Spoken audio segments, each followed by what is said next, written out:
Assalamualaikum warahmatullahi wabarakatuh. Kami dari kelompok 4 akan memperkenalkan anggota kelompok kami masing-masing. Dimulai dari yang paling kiri. Perkenalkan nama saya Erlangga Birawadoza dengan NIM 607022330045 dari kelas D3 TK 4701. Perkenalkan, nama saya Muhammad Rafi Azwari dengan NIM 6070 2230 0002 dari kelas 01.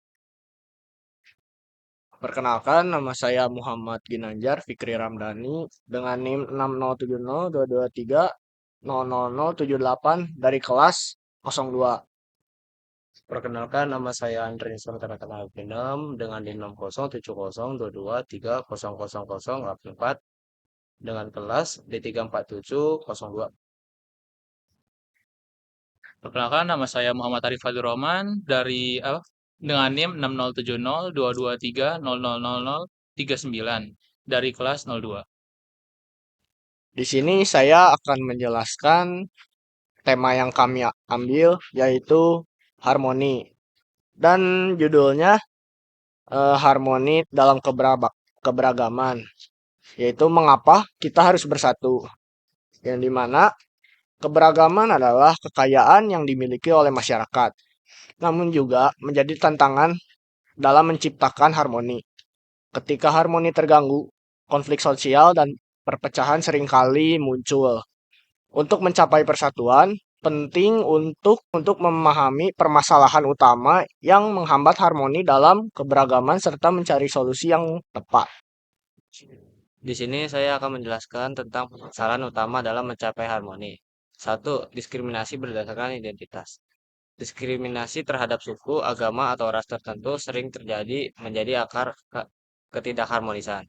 Perlakuan tidak adil seperti ini menciptakan perasaan tidak dihargai dalam kelompok tertentu, yang dapat memicu ketegangan dan perpecahan di masyarakat. Contohnya adalah penolakan terhadap kelompok tertentu dalam akses pekerjaan atau fasilitas umum. Dua, kurangnya pemahaman terhadap perbedaan. Banyaknya individu memiliki stereotip atau prasangka terhadap kelompok lain akibat kurangnya edukasi tentang keberagaman. Misalnya seseorang mungkin menganggap budaya atau tradisi tertentu aneh atau salah hanya karena tidak memahaminya. Hal ini memperkuat jarak antar kelompok dan menyulitkan terciptanya harmoni. Lalu yang selanjutnya adalah konflik. Konflik nilai dan kekayaan. Keempat itu ketimpangan sosial dan ekonomi. Kelima, penyebab ujaran kebencian dan hoax. Nah, yang ketiga, konflik konflik nilai dan kekayaan itu beberapa beberapa pandangan hidup atau keyakinan agama sering eh, seringkali menimbulkan konflik ketika kelompok tertentu misalkan nilai-nilai mereka kepada kelompok lain. Hal ini dapat menciptakan ketidakharmonisan, terutama jika tidak ada ruang untuk saling menghormati. Yang keempat adalah ketimpangan sosial dan ekonomi. Ketidaksetaraan dalam distribusi sumber daya menciptakan eh, kecemburuan sosial, misalnya ketika suatu kelompok merasa kurang diperhatikan dalam pembangunan suatu akses ekonomi, rasa tidak adil ini dapat memicu konflik horizontal yang sulit diatasi. Lalu yang terakhir adalah penyebaran ujaran kebencian dan hoax. Media sosial seringkali digunakan untuk eh, mem- menyebarkan informasi yang memecah belah, seperti ujaran kebencian atau berita palsu. Hal ini menimbulkan ketidakpercayaan antar kelompok dan memancing konflik. Saya akan menjelaskan solusi untuk membangun harmoni. Yang pertama, edukasi multikultural. Memasukkan nilai-nilai keberagaman dan toleransi dalam pendidikan formal dan informal dapat membantu mengurangi stereotip dan diskriminasi. Edukasi ini perlu dilengkapi dengan pengenalan budaya dan tradisi dari berbagai kelompok. Yang kedua, penguatan dialog antar kelompok.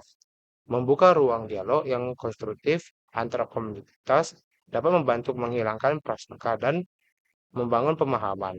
Dialog ini bisa melakukan melalui kegiatan bersama bersama seperti forum diskusi, pertukaran budaya, atau proyek kolaboratif. Selanjutnya, ada pengurangan ketimpangan ekonomi. Memberikan akses yang setara terhadap sumber daya ekonomi dan sosial, seperti pendidikan dan layanan kesehatan, dapat mengurangi kecemburuan sosial.